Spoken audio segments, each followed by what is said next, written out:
चलिए एक बहुत ही बुनियादी सवाल से शुरू करते हैं। पैसों में कामयाबी क्या वो इस बात पर निर्भर करती है कि कोई कितना जानता है या इस पर कि उसका व्यवहार कैसा है?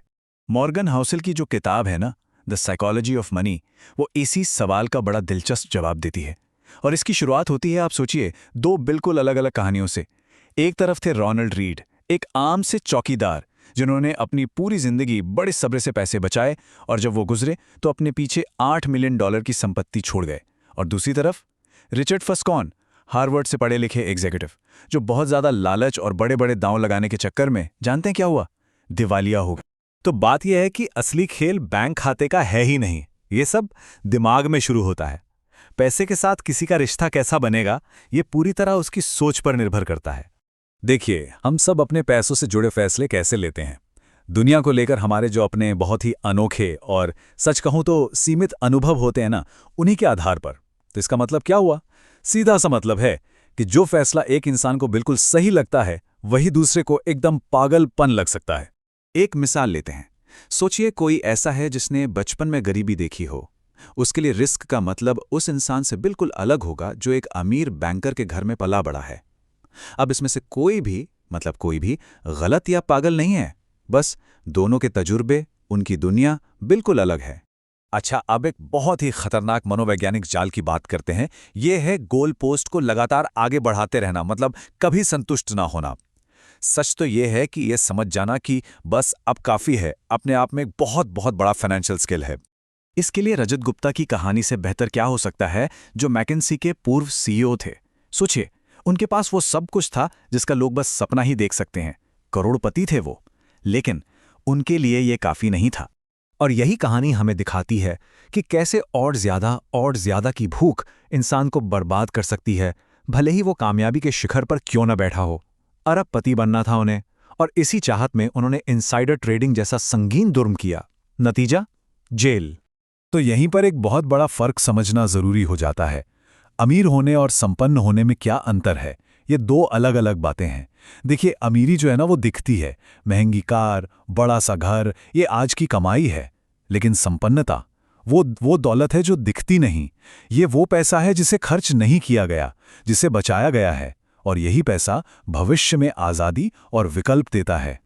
चलिए अब बात करते हैं उन ताकतों की जो अक्सर हमारे कंट्रोल से मतलब पूरी तरह बाहर होती हैं। ये हैं भाग्य, जोखिम और समय। भाग्य और जोखिम, ये सच में एक ही सिक्के के दो पहलू हैं। बिल गेट्स की कहानी को ही ले लीजिए। उनकी किस्मत कितनी अच्छी थी कि वो दुनिया के उन गिने चुने स्कूलों में से एक में पढ़ पाए जहां उस जमाने में कंप्यूटर था। लेकिन उन्हीं के एक दोस्त थे, केंट इवांस, उतने ही टैलेंटेड, उतने ही होशियार। एक पर्वतारोहण के दौरान एक अजीब से हादसे में उनकी जान चली गई। तो देखिए, एक तरफ किस्मत और दूसरी तरफ जोखिम। अच्छा, तो दौलत बनाने का सबसे शक्तिशाली, सबसे पावरफुल फैक्टर क्या हो सकता है? यकीन मानिए, जो ज्यादातर लोग सोचते हैं ना, वो तो बिल्कुल भी नहीं है। वॉरेन बफेट की कुल संपत्ति के बारे में सोचिए। इसका एक बहुत बहुत बड़ा हिस्सा, करीब 81.5 बिलियन डॉलर्स, ये उन्होंने अपने 65वें जन्मदिन के बाद कमाया है। तो इसका राज सिर्फ एक अच्छा इन्वेस्टर होना नहीं है, बल्कि बहुत लंबे लंबे समय तक एक अच्छा इन्वेस्टर बने रहना है। और यही है कंपाउंडिंग का जादू, जो समय के साथ छोटे छोटे निवेशों एक पहाड़ जैसा बना देता है। और पता है, यही जो असाधारण घटनाओं वाला सिद्धांत है ना, ये इन्वेस्टिंग में भी काम करता है। अगर हम रसल 3000 इंडेक्स को देखें तो बाजार का लगभग सारा का सारा मुनाफा सिर्फ कुछ गिनी चुनी सुपरस्टार कंपनियों से आता है। इन्हीं को टेल इवेंट्स कहते हैं। अब इसका मतलब क्या हुआ? मतलब ये कि कोई 100 में से 90 बार भी गलत हो सकता है, लेकिन वो जो कुछ बड़े विजेता होंगे ना, वो उसके सारे नुकसान की भरपाई करके उसे अमीर बना देंगे। तो अगर मानसिकता इतनी जरूरी है और बाहरी ताकतें भी अपना रोल निभाती हैं, तो फिर हमारी प्रैक्टिकल स्ट्रेटेजी मतलब व्यावहारिक रणनीति क्या होनी चाहिए? देखिए, दौलत बनाने में दो बिल्कुल अलग अलग स्किल्स काम आती हैं।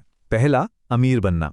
इसके लिए जोखिम उठाना पड़ता है, आशावादी रहना पड़ता है। लेकिन दूसरा, अमीर बने रहना, और इसके लिए चाहिए विनम्रता और साथ में ये डर कि जो कुछ भी कमाया है वो एक झटके में खत्म भी हो सकता है। जेसी लिवरमोर की कहानी है। उन्होंने 1929 के क्रैश में बहुत पैसा बनाया था, लेकिन वो रुके नहीं। वो और बड़े जोखिम लेते रहे और आखिर में जानते हैं क्या हुआ? सब कुछ कमा दिया। ये कहानी बस एक ही चीज साबित करती है कि खेल में टिके रहना सबसे ज्यादा जरूरी है। सर्वाइवल यानी टिके रहना ही फाइनेंशियल स्ट्रैटेजी का आधार होना चाहिए।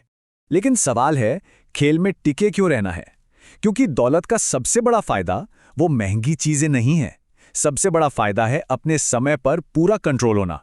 जब मन करे, जो मन करे और जिसके साथ मन करे वो करने की आज़ादी। असल दौलत तो यही है। और इस आज़ादी को बनाए रखने के लिए एक चीज़ बहुत ज़रूरी है, हमेशा गलतियों की गुंजाइश रखकर चलना। इसे कहते हैं मार्जिन ऑफ सेफ्टी। मतलब किसी भी प्लान का सबसे ज़रूरी हिस्सा ये सोचना है कि अगर प्लान काम नहीं किया तो क्या होगा। क्योंकि एक बात तो पक्की है, भविष्य हमेशा अनिश्चित होता है।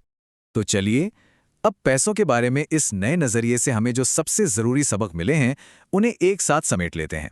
तो आखिर में बात बस इतनी सी है कि पैसा मैनेज करना हिसाब किताब से कहीं ज्यादा मनोविज्ञान का खेल है। हमेशा याद रखने वाली बातें, असली दौलत वो है जो दिखती नहीं है। कोई भी चीज उतनी अच्छी या उतनी बुरी नहीं होती जितना हमें लगता है। जिंदगी का असली लक्ष्य अपने समय पर अपना कंट्रोल पाना है। और हाँ, बचत करने के लिए किसी खास वजह का इंतजार नहीं करना चाहिए।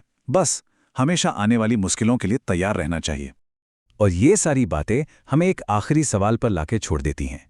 एक ऐसा सवाल जिस पर फाइनेंशियल फ्रीडम के सफ़र पर निकलने से पहले हर किसी को सोचना चाहिए। पैसे को लेकर कौन सी सोच है जो